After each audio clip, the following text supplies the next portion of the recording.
Baik, Assalamualaikum warahmatullahi wabarakatuh. Selamat belajar teman-teman semua. Eh, Kali ini saya akan membahas tentang materi GMP ya, aspek produksi. Oke, saya share screen dulu.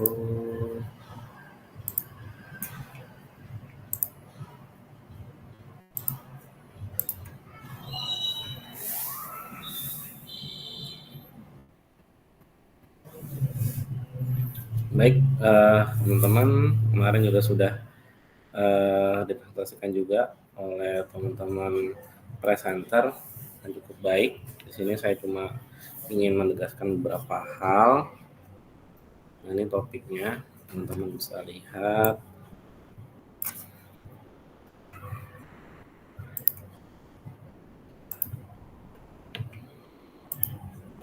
Prinsip umum produksi hendaklah dilaksanakan dengan mengikuti prosedur yang telah ditetapkan memenuhi CPOB, ketentuan izin pembuatan dan izin edar sehingga menjamin menghasilkan produk yang bermutu. Berdasarkan peraturan BPOM nomor 13 tahun 2018 tentang CPOB Aneks 2, secara umum produksi yang baik harus memenuhi beberapa hal. Pertama, hendaklah dilakukan dan diawasi oleh personel yang kompeten. Kemudian kedua, penanganan bahan dan produk jadi seperti penerimaan, karantina, pengambilan sampel, penyimpanan, penandaan, penimbangan, pengolahan, pengemasan, dan distribusi hendaklah dilakukan sesuai dengan prosedur atau instruksi tertulis dan perlu dicatat. Jadi biasanya ada MBR namanya. Instruksi tertulis di sini ada MBR atau Master Batch Report yang biasanya dikeluarkan oleh PPIC, Production Planning Inventory Control, berdasarkan pernyataan tertulis dari Departemen QA bahwa MBR bisa langsung didistribusikan ke bagian produksi. Itu. Seluruh bahan yang diterima hendaklah diperiksa untuk memastikan kesesuaiannya dengan pesanan. Wadah hendaklah dibersihkan di mana jika perlu dan diberi penandaan dengan data yang diperlukan. Jadi ketika bahan dari vendor gitu atau dari supplier datang, kita harus memastikan bahwa identitasnya sesuai gitu, pun kita sampling gitu, agar sesuai dengan spesifikasi yang kita inginkan gitu. Misalnya kita beli paracetamol, nah kadar paracetamolnya di situ harus 2% gitu, kita bandingkan dengan standar gitu, kita periksa kadarnya gitu menggunakan standar paracetamol gitu. Kemudian kadar airnya berapa persen itu pun kita sampling gitu. Jadi kalau bahan datang itu harus kita sampling untuk memastikan mutunya. Kemudian dibersihkan, iya gitu, karena selama proses delivery ya atau proses pengantaran, maka sudah pasti akan terpapar dengan udara sekitar gitu, yang partikelnya banyak gitu. Seperti kita tahu kan partikel salah satu media yang dapat memindahkan mikroorganisme. Oke, kerusakan wadah dan masalah lain yang dapat berdampak merugikan terhadap mutu bahan hendaklah diselidiki, dicatat, dan dilaporkan kepada bagian pengawasan mutu. Jadi kalau ada kerusakan wadah, misalnya penyok gitu, atau mungkin tutupnya terbuka gitu, nah itu berarti harus diinvestigasi gitu, dicek kira-kira ketika kita sampling berpengaruh nggak gitu sama kualitas produk gitu. Apabila tidak sesuai dengan spesifikasi yang kita harapkan, maka ya kita kembalikan gitu, kita retur ke suppliernya. Bahan yang terima dan produk jadi hendaklah dikarantina secara fisik atau administratif segera setelah diterima atau diolah sampai dinyatakan lulus untuk pemakaian atau distribusi. Jadi kalau kita nerima bahan ya berarti sampai lulus sampling itu berarti masuk ke dalam ruang karantina. Nanti ada labelnya quarantine. Ada identitasnya gitu. Misalnya bahannya apa, batch berapa gitu, kemudian tanggal datangnya berapa gitu. Produk antara dan produk ruahan yang diterima hendaklah ditangani seperti penerimaan bahan awal. Oh, ini produk ruahan ini juga misalnya kayak ini ya multinasional company ya gitu atau MNC, misalnya Novartis, Sandoz. Nah, itu mereka kan bertugas yang ada di Indonesia gitu, itu hanya bertugas untuk di package gitu. Jadi untuk merepack produk mereka gitu. Misalnya datang ke sini dalam bentuk produk ruahan berupa tablet. Nah, packaging-nya itu di sini gitu. Berarti produk ruahannya berupa tablet gitu yang sudah dicetak atau kapsul yang sudah diisi dan lain sebagainya. Gitu. Itu ketika diterima ya dicek spesifikasinya gitu. Misalnya tablet, berarti tablet keragaman bobot, keseragaman sediaan, hardness, viability, itu dicek semuanya, disolusi dan lain sebagainya. Semua bahan yang produk jadi hendaklah disimpan pada kondisi seperti yang ditetapkan pabrik pembuat dan disimpan secara teratur untuk memudahkan segregasi antar batch, pemisahan antar batch gitu. Jadi kalau misalnya ada produk jadi, biasanya kita pisahkan dalam palet-palet gitu. Misalnya ruangannya terbatas nih gitu. Kalau ruangan terbatas berarti nanti diberi sekat-sekat yang jelas gitu. Misalnya sekat ini untuk omeprazol, sekat ini untuk lansoprazol gitu kan. Deket ya langsung sama ome gitu. Diberi pemisah yang jelas gitu. Jadi antar batch biasanya ada pemisah juga gitu untuk memudahkan ketelusuran gitu, untuk memudahkan proses delivery-nya gitu kan. Biasanya kita delivery ya per batch gitu. Atau misalnya beda batch tetap harus ada pemisah gitu di antara keduanya. Dan juga rotasi stok ya, ada FIFO, first in first out, FIFO, first expired first out. Biasanya kalau di bagian produk jadi itu ya first expired first out. Jadi yang dia mau lebih cepat expired berarti itu yang kita kirim duluan. Tapi biasanya gitu kalau pengalaman saya sih nggak sempat nyetok ya, pasti langsung kita kirim gitu karena kita produksi berdasarkan pending gitu. Jadi misalnya hari ini dan hari besok biasanya pendingnya beda gitu. Hari ini misalnya paracetamol infus, nah besok bisa jadi ketorolak, bisa jadi paracetamol infus juga gitu. Mengingat kalau produk steril itu kan harus 14 hari ya, 14 hari selesai uji sterilitas baru bisa dipasarkan. Nah, itu adalah kelemahan dari produk steril. Kalau produk solid cepat putarannya gitu. Misalnya hari ini omeprazol, besok bisa tablet diclofenac NA dan lain sebagainya.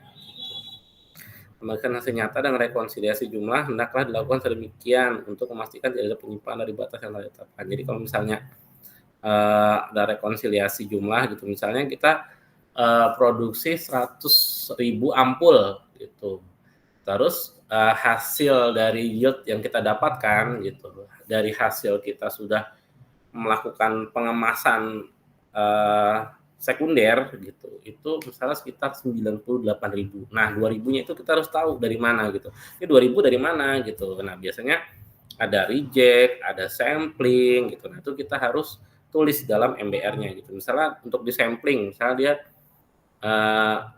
kan batch sendiri ada dua ya, ada batch produksi sama batch validasi gitu. Nah, kalau batch validasi dia samplingnya lebih banyak teman-teman gitu, karena mewakili masing-masing titik gitu. Titik samplingnya lebih banyak untuk batch validasi. Batch validasi itu apa sih? Batch validasi itu adalah batch awal gitu, ketika si produk tersebut baru akan diproduksi gitu. Misalnya R&D baru selesai nih bikin formulasi tablet diclofenac NA. Nah, ketika mau produksi langsung masuk batch validasi gitu. 3 batch berturut-turut. Gitu. Terus ada reject, ada mungkin juga kalau di steril tuh ada ini teman-teman apa namanya?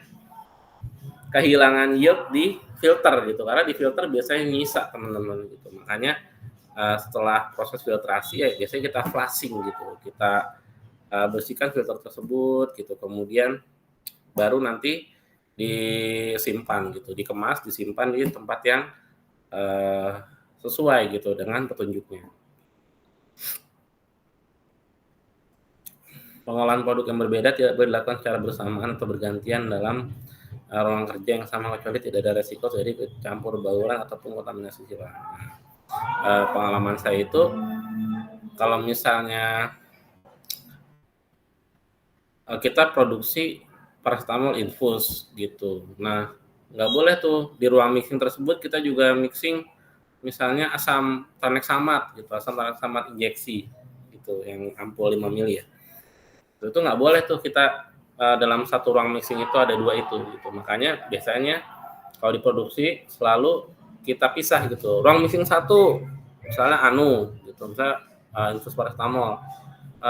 Mixing 2 misalnya asam tranexamat gitu. Nah, ini gimana Pak? Misalnya kondisinya kita mixing asam tranexamat nih. Kita punya 2 mixing tank gitu. Asam tranexamat di mixing tank 1 jumlah 200 liter. Asam tranexamat 2 ada entar dulu. Ada mixing tank yang lain yang 500 liter. Nah, kita produksi asam tranexamat untuk batch yang kedua. Boleh nggak Pak? Gitu. Nah, kalau jawaban saya boleh selama identitasnya jelas gitu. Identitasnya dapat terlihat dengan jelas gitu, teliti dan detail gitu. Dan identitas jadi penting ketika ada produk yang sama dengan batch yang berbeda. Itu identitas jadi suatu hal yang kritikal. Itu karena kalau salah atau tidak mencantumkan identitas, maka akan terjadi ketercampur bauran gitu. Ini batch yang pertama yang mana nih? Batch kedua yang mana nih? Gitu. Nanti ketika ada masalah, sulit kita untuk menelusurinya gitu. Makanya jangan sampai kita salah gitu menuliskan identitas pada mixing tank. Itu kritikal banget. Jadi kalau untuk produk yang sama batch yang berbeda, kalau pengalaman saya masih oke gitu, masih mungkin. Tapi kalau misalnya berbeda produk, nah itu harus punya justifikasi tersendiri gitu. Misalnya justifikasinya kita mixing nih tranexamat di sini, itu di mixing tank di ruang mixing 1 gitu. Kemudian kita pas mau mixing pas udah selesai tranexamat 1 mau ke produk yang lainnya, itu jangan sampai ada kontaminasi silang gitu. Justifikasi misalnya, oh di sini tidak ada aliran udara gitu di antara ferul-ferulnya. Ferul-ferul itu yang kayak sambungan pipa itu nggak ada udara yang lewat gitu, nggak ada jumlah partikelnya oke gitu. Kita kan biasanya pakai partikel counter ya buat menghitung partikel ya. Jadi ada dua teknik menghitung partikel gitu. Jadi menggunakan partikel counter portable atau partikel counter yang inline gitu. Kalau inline itu artinya dia dipasang di satu titik gitu dalam suatu jadi sifatnya tetap dan nggak bisa digeser gitu. Kalau portable dia bisa dijinjing gitu kemana-mana gitu. Nah kalau misalnya partikelnya oke gitu, ternyata alirannya juga laminer gitu, searah gitu. Jadi hampir tidak memungkinkan adanya turbulence. Kalau turbulence kan dia bisa membawa partikel-partikel yang ada dalam ruangan tersebut gitu, dan ada kemungkinan terjadi ketercampur bauran gitu. Itu justifikasi sampai seketat itu, dan itu jatuhnya mayor ketika nanti kita diaudit gitu. Jadi mayoritas industri hampir tidak pernah melakukan hal tersebut gitu. Jadi satu ruang dengan dua produk yang berbeda gitu. Meskipun bisa kita lakukan justifikasi, tapi ketika yang mengaudit itu punya pandangan sendiri gitu, maka bisa-bisa itu dijadikan temuan mayor. Produk dan bahan hendaknya dilindungi terhadap pencemaran mikroba atau pencemaran lain pada tiap tahap pengolahan. Yang jelas gitu, kita pasti mengukur partikel ya, gitu tiap-tiap ruang gitu. Even dia di gray gitu, di area gray, di grade D gitu, itu kita juga melakukan pengukuran partikel walaupun tidak sesering di grade C, B ataupun A gitu. A, B, C itu pasti kita sering melakukan partikel counter gitu teman-teman.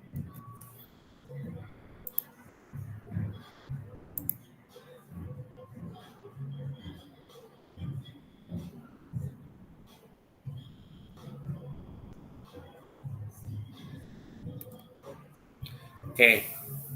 Kemudian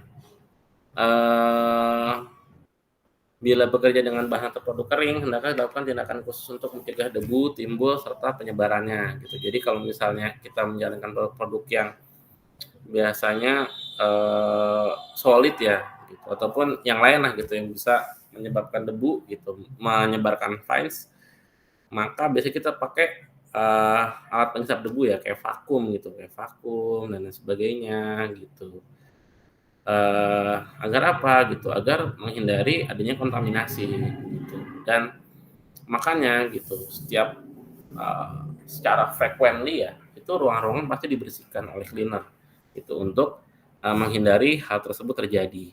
Terus selama pengolahan semua bahan, wadah, produk ruahan, peralatan atau mesin produksi, dan bila perlu ruang kerja yang dipakai hendaklah diberi label atau penandaan dari produk atau bahan yang sedang diolah, kekuatan dosis maksudnya bila ada, dan nomor batch gitu. Nah, kekuatan biasanya juga kudu kita cantumin gitu, karena ada produk-produk farmasi yang produk-produk sediaan farmasi yang zat aktifnya itu memiliki 2 atau lebih kekuatan gitu. Misalnya ondansetron 4 mg injeksi gitu, sama ondansetron 8 mg injeksi gitu. Nah, si 4 sama 8-nya ini harus kita tuliskan.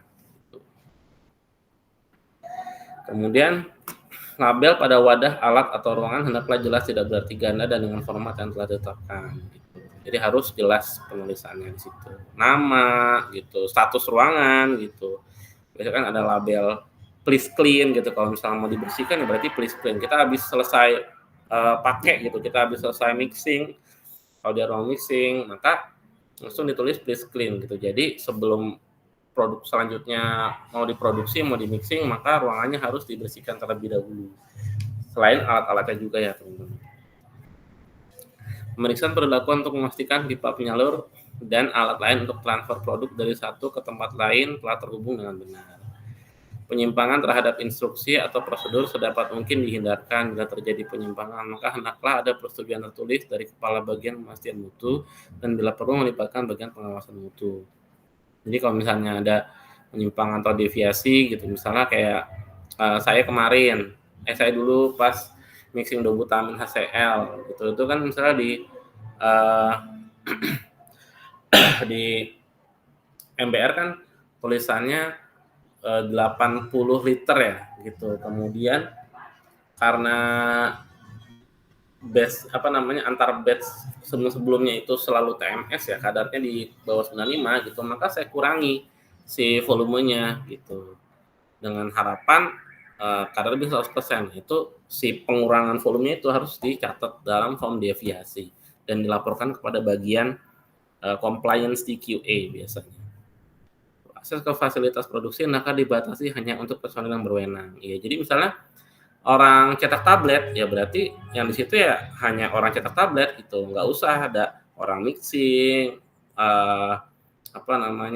orang granulasi dan lain sebagainya gitu. Tok hanya orang cetak tablet. Pada umumnya pembuatan produk non obat hendaklah dihindarkan dibuat di area dan dengan peralatan untuk produk obat. Jadi biasanya yang non obat gitu, misalnya kosmetik gitu, suplemen dan lainnya gitu. Nah itu biasanya dipisah gitu fasilitasnya.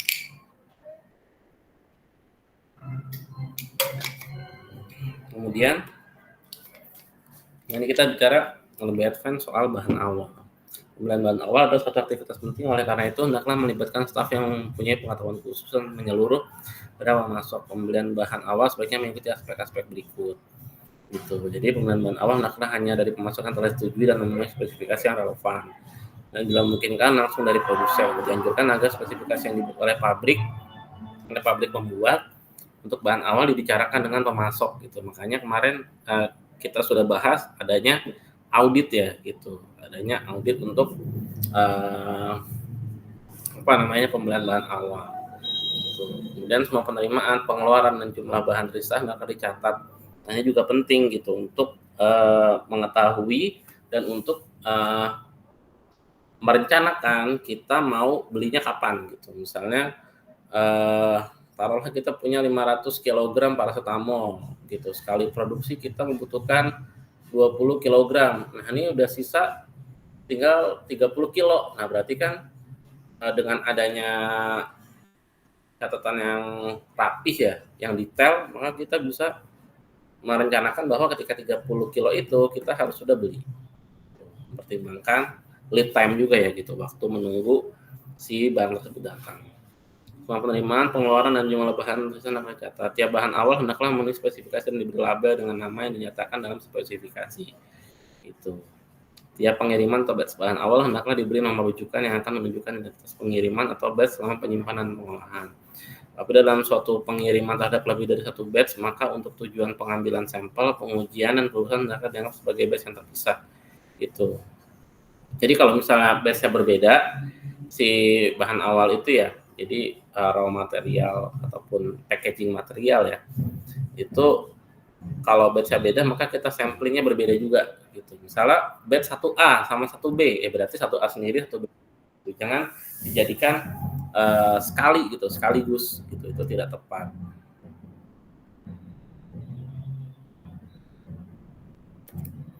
Gitu. Kemudian pada tiap penerimaan hendaknya lakukan pemeriksaan visual tentang kondisi umum, keutuhan wadah dan segelnya, ceceran dan kemungkinan adanya kerusakan bahan, dan tentang kesesuaian catatan pengiriman dengan label dari pemasok. Pada dari sampel bahan awal diambil hendaklah diberi identitas. Gitu. Sampel bahan awal hendaklah diuji pemenuhnya terhadap spesifikasi. Hendaklah diambil langkah yang menjamin bahwa semua wadah pada suatu pengiriman berisi bahan awal yang benar dan melakukan pengamanan terhadap kemungkinan salah penandaan wadah oleh pemasok. Gitu. Makanya kita selalu melakukan sampling gitu ketika ada bahan awal yang datang.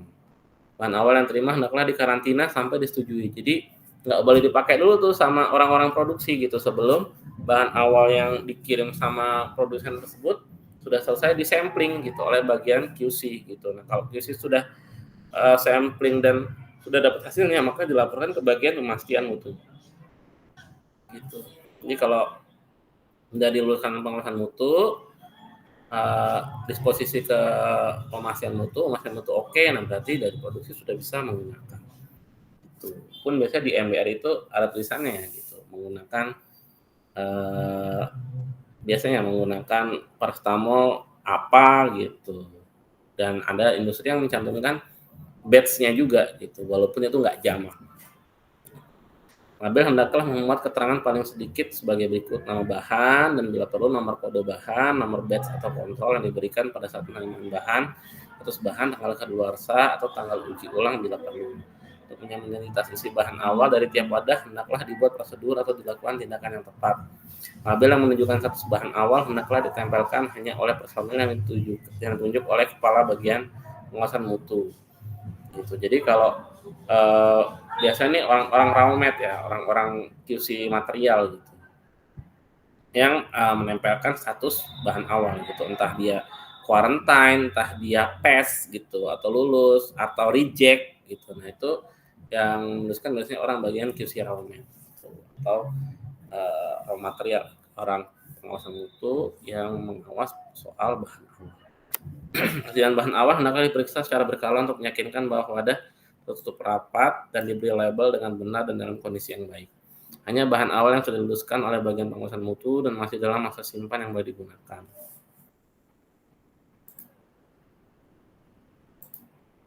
Penyerahan bahan awal hendaklah dilakukan oleh personel yang berwenang sesuai dengan prosedur yang telah disetujui. Penimbangan bahan awal hendaklah dilakukan oleh personel yang berwenang sesuai prosedur tertulis untuk memastikan bahan yang benar yang ditimbang atau diukur dengan akurat ke dalam wadah yang bersih dan diberi label dengan benar. Jadi kalau ada operator menimbang gitu, maka pasti ada orang IPC QA yang ada di belakangnya gitu. Misalnya nimbangnya 19, harusnya di MBR kan 19, plus minus ya 19,000 kilogram. Nah ini dia nimbangnya 19,001 kilogram. Nah terus ditulis gitu. Yang menimbang siapa, nama, tanda tangan, tanggal, nama, tanda tangan bisa paraf ya. Itu kemudian PCQ-nya juga sama gitu, paraf, tanggal, paraf, tanggal, nama, paraf ya, tanggal, nama, paraf. Gitu teman-teman. Setiap bahan yang ditimbang atau diukur hendaklah diperiksa secara independen dan hasil pemeriksaan dicatat. Bahan yang ditimbang atau diukur untuk setiap batch hendaklah dikumpulkan dan diberi label yang jelas gitu. Misalnya kita nimbang paracetamol ya tulis gitu paracetamol berapa gram gitu, untuk produksi apa, batch berapa gitu. Terus ada nama operator dan parafnya. Oke, alat timbang hendaklah diverifikasi tiap hari sebelum dipakai. Ya, jadi kalau misalnya biasanya di pagi ya, di awal shift 1 itu selalu ada verifikasi timbangan gitu. Yang melakukan siapa? Yang melakukan orang produksi dengan orang IPC QA. Bahan awal yang ditolak hendaklah diberi penandaan yang mencolok, ditempatkan, terpisah, dan dimusnahkan atau dikembalikan kepada pemasoknya. Nah, biasanya bahan awal yang ditolak itu kita retur gitu ke produsennya gitu, atau pemasoknya. Oke, validasi. Studi validasi hendaklah memperkuat pelaksanaan CPOB dan dilakukan sesuai dengan prosedur yang telah ditetapkan. Hasil validasi dan kesimpulan hendaklah dicatat. Apabila satu formula pembuatan atau metode preparasi baru diadopsi, hendaknya diambil langkah untuk membuktikan prosedur tersebut cocok untuk pelaksanaan produksi rutin dan bahwa prosedur dan bahwa proses yang telah ditetapkan dan menggunakan bahan dan peralatan yang telah ditentukan. Jadi misalnya kita mau produksi tablet ini asam mefenamat gitu. Asam mefenamat misalnya kita pakai alat cetak tablet RWK misalnya. Tapi RWK penuh nih, ada cetak tablet Sileptron gitu. Nah, berarti ketika kita pakai Sileptron, maka masuk ke batch validasi, teman-teman. Gitu. Kita harus melakukan validasi proses 3 batch turut-turut gitu dan membandingkan hasilnya. Gitu. Misalnya menggunakan Leptron sudah oke, nah berarti nanti itu bisa jadi CC ya. Kita kan menuliskan deviasi ya gitu, karena kan harusnya RWK, maka kita itu tulis Leptron gitu, otomatis kan masuk ke batch validasi. Nah, kemudian dari batch validasi misalnya oke, 3 batch turut-turut oke menggunakan Leptron, maka bisa dibuat CC gitu, bahwa si tablet asam mefenamat 500 mg bisa dicetak juga menggunakan Leptron gitu. Kemudian misalnya pindah supplier gitu, pindah produsen, nah itu berarti kita masuk lagi ke batch validasi gitu. Intinya ada sesuatu yang berubah dari proses produksi kita, maka kita harus lakukan validasi lagi untuk memastikan bahwa adanya perubahan tidak mengubah mutu dari produk yang kita buat. Gitu. Kemudian pencegahan kontaminasi silang.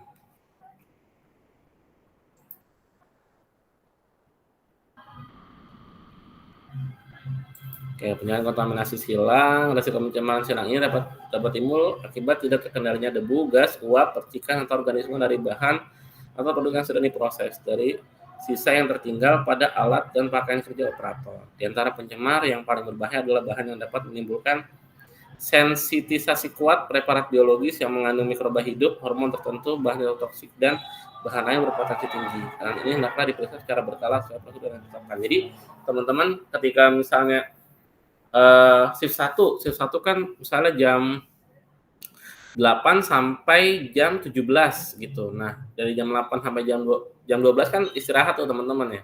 Istirahat, makan, isoma lah ya, istirahat, sholat, makan. Itu sampai 13. Nah, after jam 13 maka baju produksinya itu harus diganti, teman-teman. Gitu, untuk minimalisir adanya kontaminan. Jadi ketika rekan-rekan produksi itu keluar gitu dari black menggunakan baju biasa gitu, baju inilah, baju casual gitu, maka harus dilakukan penggantian. Jadi dia naruh ke area baju kotor gitu. Nah, nanti ketika dia mau kembali ke produksi, mau pakai baju produksi lagi, itu harus ngambil ke bagian laundry gitu. Bagian laundry minta baju yang baru gitu, yang sudah dibersihkan, yang sudah dilakukan validasi lah gitu, validasi cleaning gitu, yang proper gitu, yang bersih lah gitu, setelah dicuci, setelah di autoclave dan lain sebagainya gitu, terutama untuk baju-baju steril. Kalau baju steril kan harus di autoclave ya gitu, teman-teman. Berarti di laundry ada autoclave dong, Pak? Iya, kalau misalnya dia punya fasilitas steril, maka biasanya gitu di area laundry itu ada autoclave gitu, dan pun bajunya terpisah ya gitu. Jadi dia punya grade sendiri gitu untuk mencuci baju steril tersebut. Pencemaran silang hendaklah dihindarkan dengan tindakan teknis atau pengaturan yang tepat. Misal, produksi dalam gedung terpisah diperlukan untuk produk seperti penisilin, hormon gitu. Jadi bukan cuma hormon seks ya, tapi semua hormon, toksik tertentu, vaksin hidup, dan sediaan yang mengandung bakteri hidup dan produk biologi lain serta produk darah. Tersedia ruang penyangga udara dan penghisap udara, gitu. Airlock ya. memperkecil risiko pencemaran yang disebabkan oleh udara yang disirkulasi ulang atau masuknya udara yang tidak diolah atau udara yang diolah secara tidak memadai gitu. Nah, ini biasanya kita ada sampling ya. Dan ketika partikelnya itu nggak masuk di TMS, maka harus off semuanya gitu. Misalnya kita jalan di grade B gitu untuk proses kita jalan aseptis di grade A gitu, di grade A latarnya kan grade B ya gitu. Nah, pas kita cek di grade A di bawah LAF ada yang TMS nih, maka di shutdown gitu. Berhenti, di load gitu, kemudian ruangannya di cleaning ulang gitu, di cleaning, disanitasi gitu, bila mungkin di fogging gitu, terutama untuk produk-produk yang kritis ya. Itu biasa di fogging gitu. Kemudian kalau fogging tuh dilakuinnya biasanya tiap weekend gitu, dengan harapan nanti Senin udah siap produksi lagi gitu. Atau misalnya kita mau media filling ya, mau media filling, maka sebelum media fill gitu, maka kita lakukan fogging terlebih dahulu gitu. Fogging berarti AHU-nya dimatikan gitu. Kenapa dimatikan, Pak? Gitu. Ya biar nggak rusak gitu. Karena fogging itu kan pakai formaldehid ya. Formaldehid itu kan membuat karat di logam gitu, rusak nanti ya si bagian-bagian yang mengandung logam di AHU gitu, AHU. Gitu. Pelaksanaan prosedur pembersihan dan dekontaminasi yang terbukti efektif karena pembersihan alat yang tidak efektif umumnya merupakan sumber pencemaran silang. Menggunakan sistem self-contained, pengisian residu dan menggunakan label status kebersihan pada alat. Sudah kita bahas ya. Sistem penomoran batch atau lot, sistem penomoran batch atau lot, batch merupakan sejumlah obat yang mempunyai sifat dan mutu yang seragam yang dihasilkan dalam satu siklus pembuatan atau suatu perintah pembuatan tertentu. Misalnya tadi itu infus paracetamol batch gitu 14 A D1 gitu. Kalau lot gitu berarti misal ada sesuatu proses di batch-nya yang ada deviasi, maka di lot gitu. Misalnya tadi di 14 AD1 itu ternyata AHU-nya mati. Itu pas filling AHU-nya mati. Nah, itu berarti tutup semua, kita lot gitu. Yang udah ke filling tadi itu jadi lot A gitu. Ada yang kebijakannya pakai lot A, ada yang mungkin nggak pakai lot gitu. Jadi yang udah ke filling duluan itu berarti nggak pakai lot, ada yang kayak gitu. Dan itu boleh nggak boleh gitu, karena nggak ada ketentuan yang mengatur. Yang jelas harus jelas gitu si antara yang belum deviasi sama yang setelah deviasi gitu. Ini memudahkan ketelusuran gitu. Misalnya ada permasalahan di sebelum AHU mati, nah berarti yang sebelum AHU mati itu harus close dulu permasalahannya baru bisa dipasarkan gitu. Yang nggak ada masalah ini yang setelah deviasi tadi, nah itu baru bisa dipasarkan setelah dicek tidak ada masalah. Lot adalah bagian tertentu dari suatu batch yang memiliki sifat dan mutu yang seragam dalam batas yang telah ditetapkan. Apabila suatu produk diproduksi dengan proses terus-menerus, lot berarti suatu bagian tertentu yang dihasilkan dalam suatu satuan waktu atau satuan jumlah sedemikian rupa sehingga menjamin bagian ini memiliki sifat dan mutu yang seragam dalam batas yang telah ditetapkan. Kemudian kalau ada pertanyaan, Pak gimana kalau misalnya kita lagi jalan filling nih, jalan filling di shift 1 gitu, shift 1 sampai jam 17 tadi ya. Ternyata di jam 17 itu belum selesai semuanya, Pak. Gitu, fillingnya. Gitu, misalnya baru 4/5 batch gitu. Nah, 1/5-nya gimana, Pak? Nah, itu tergantung kebijakan dari perusahaannya gitu. Kalau misalnya di perusahaannya nggak masalah gitu, setelah justifikasi dengan dengan kontak plate, settle plate dan lain-lain gitu, itu tidak ada masalah gitu. Ketika sudah divalidasi proses, jadi dilakukan validasi proses terhadap kondisi seperti itu nggak ada masalah, maka nggak usah di load, nggak apa-apa. Tapi kalau misalnya mau cari aman, ketika pindah operator, beda operator, maka di load. Itu udah cara paling aman gitu. Berarti kan lot A dikerjakan sama siapa-siapa, lot B dikerjakan siapa-siapa gitu. Jadi kalau ada permasalahan enak gitu untuk menelusurinya gitu. Pun walaupun ada satu batch beda lot, ya berarti terjadi pemisahan gitu antara kedua barang tersebut gitu. Kita ditempatkan dalam master box terpisah, atau misalnya di bagian loadingnya juga nanti terpisah dan lain sebagainya gitu. Banyaklah caranya gitu. Nah, dalam penomoran batch atau lot pada sistemnya tersedia sistem yang menjelaskan secara rinci penomoran batch atau lot, ditunjukkan untuk memastikan bahwasanya setiap batch atau lot, produk antara, produk ruahan, produk jadi dapat diidentifikasi. Dan itu hendaknya pada sistem penomoran batch atau lot yang digunakan pada tahap pengolahan dan tahap pengemasan saling berkaitan. Sistem penomoran batch atau lot hendaklah menjamin bahwa nomor batch atau lot yang sama tidak dipakai secara berulang. Sudah pasti gitu. Makanya kan ada PPIC ya. PPIC itu dia punya data gitu. Misalnya dia mau keluarin batch ini, maka untuk keluarin batch selanjutnya nomornya nggak boleh sama gitu. Itu udah pakai sistem. Jadi insya Allah sih nggak ada error. Kecuali dia manual. Nah kalau manual ini harus ekstra hati-hati gitu, harus ekstra ketat dan jangan sampai ada dua batch berulang gitu dengan nomor yang sama gitu. Nah, ini suatu buku log kalau kita udah pakai sistem itu kebanyakan di industri farmasi.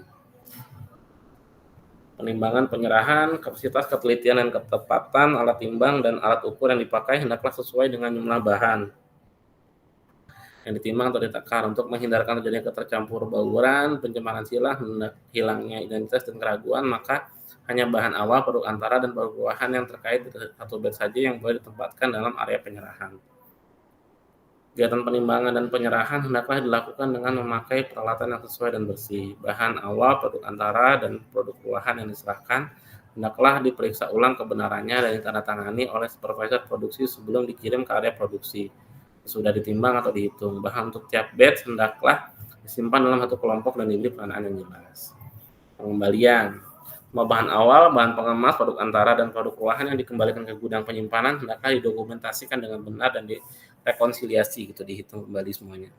Bahan awal, bahan pengemas, produk antara, dan produk ruahan hendaklah tidak dikembalikan ke gudang penyimpanan kecuali memenuhi spesifikasi yang telah ditetapkan. Operasi pengolahan produk antara dan produk ruahan.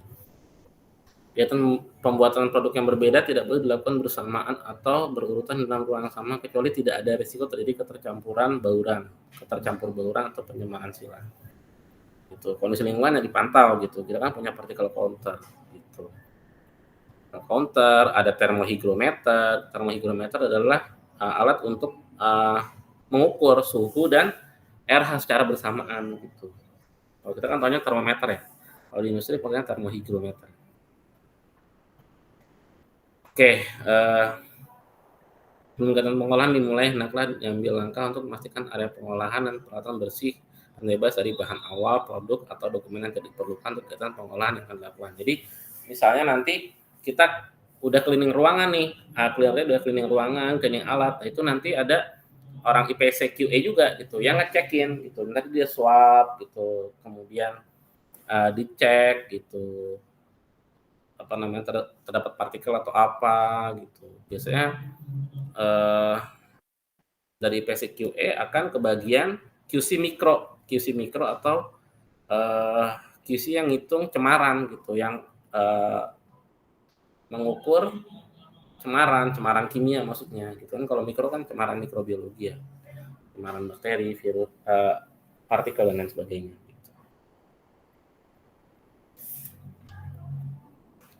Kegiatan pengolahan hendaklah dilaksanakan mengikuti prosedur yang tertulis dan dicatat. Dalam semua tahap pengolahan, perhatian utama hendaklah diberikan kepada masalah pencemaran silang gitu. Jadi sebisa mungkin gitu, kita ketika produksi suatu produk sediaan farmasi, maka jangan sampai ada kontaminasi silang gitu. Lebih mudah itu ya jangan produk yang berbeda jenis gitu.